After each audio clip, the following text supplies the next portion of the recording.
getting that victory against someone like Jim Miller?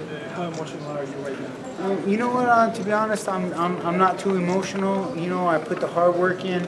I believed in myself, and I went out there and I got the job done. I could have, put a better performance on in my own mind. You know, a fighter is his worst critic, and I played it a little conservative, especially when I was on the top position. And I just knew he was a dangerous opponent, very well-versed veteran who had some sneaky tricks up in his book, and I had to be careful. And I really was in a dangerous position in my career where I couldn't afford another loss, so I had to play it a little conservative. And the next fight will definitely be a little more action-packed, I promise. Do you feel like you're rejuvenated being at 55s again? I mean, you've been bouncing around different weight classes. Going back to 155 is like, it was very rejuvenating just after doing 45s. 45s was too much for me. It was too much of a cut. You know, even cutting to 55 still was 19 pounds. A 19-pound cut coming in 19 pounds on Tuesday at check-in time. And I felt good. I was able to enjoy the experience. I was able to enjoy fight week, every workout. I got to have some nutrition in my body. So yeah, I was revived and revamped, and just excited to be back here in Vegas, because this is where I started my UFC career. My first big UFC pay-per-view was here at the MGM Grand back at UFC 54. So it feels like forever, but it's good to be back, and I'm just excited to be back in the W column. And on the positive side, I have no injuries coming out of the fight, no cuts, no stitches, no broken bones, no nothing. So that means I can get straight back to training camp, go help out my teammate BJ Penn, get ready for his comeback, and just get back to work. What's that like having BJ Penn in your camp?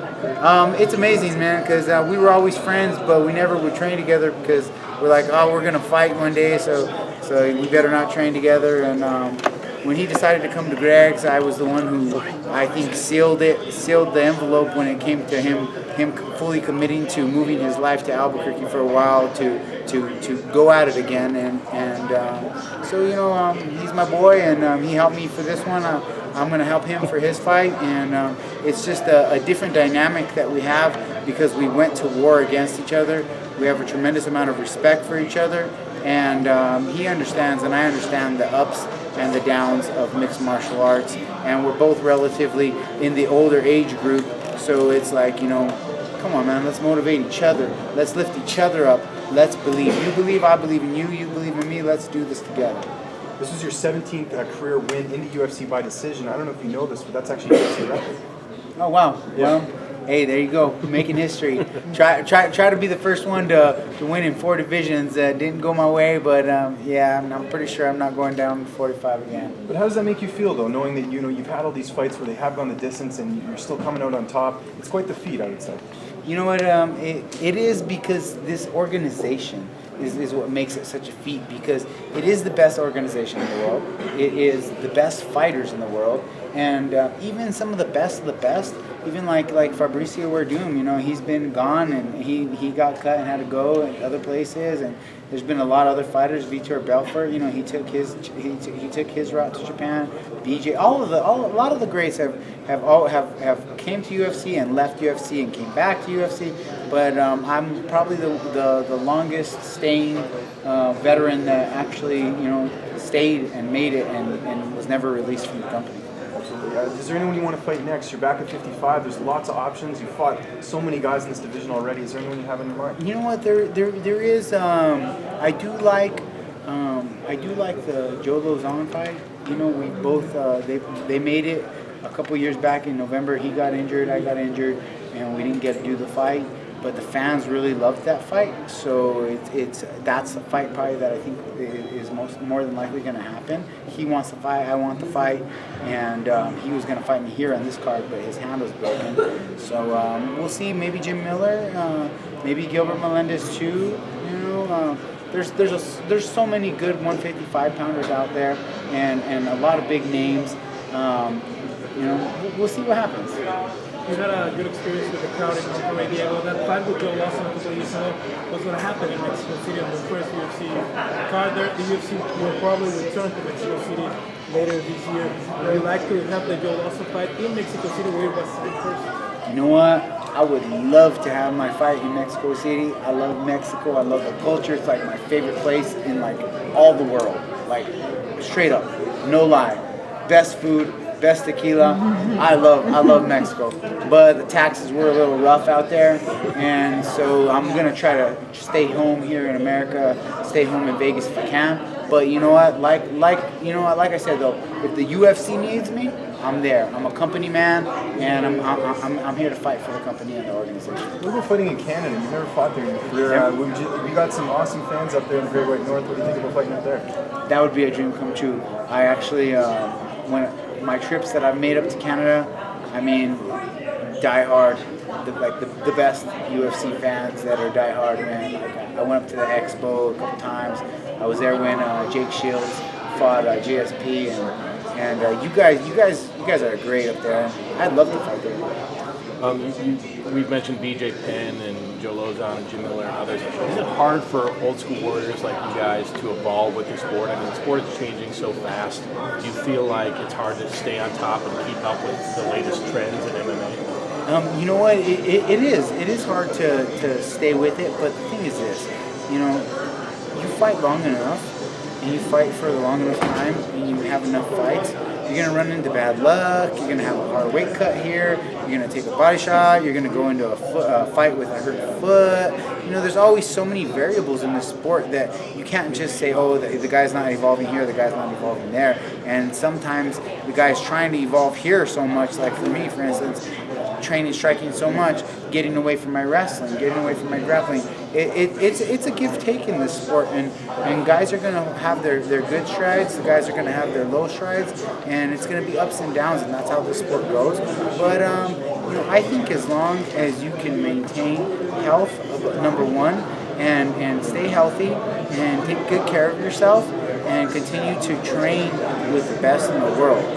You know, like, I think that the big, huge difference in the fight with me and Jim Miller tonight was Jim Miller trains with his brother and some guys out of his own gym in New Jersey and makes trips to go train here and there with different good guys. But me, I have the best training team in the world, and that means I have the best kickboxers, I have the best wrestlers from Doggy Style, I have all these different dynamics that a normal team that, you know, is just a bunch of guys who are trying to make it on their own, you know, it really brings us in New Mexico to the next level, and you're going to see that because we just got our new facility this last year. We haven't even had it for more than like 5 months, but we're rocking hard. You're going to see Holly dominate tonight. You're going to see John make a comeback, BJ make a comeback, I'm making my comeback, and it's going to be a good year for New Mexico, for Albuquerque, and Jackson Wing Academy.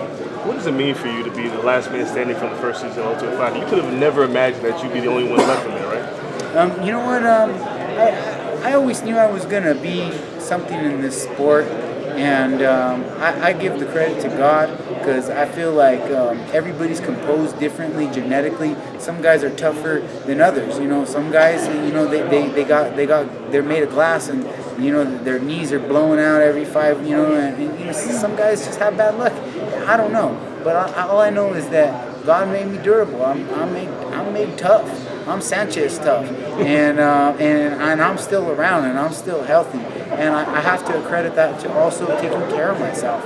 You know, always, you know, doing the yoga, you know, doing the supplementation, doing the diet, doing the nutrition, staying healthy, and so, you know, it's one of those things where, you know, I knew I probably would be the last one standing in the UFC of the Ultimate Fighter Season 1 because I was the youngest one. I was only 22 years old when I was on the show, and so you know, I'm 34 now. I turned 34 on New Year's Eve, and I'm making my final run in this sport, and I'm just going to enjoy it and give it everything I have.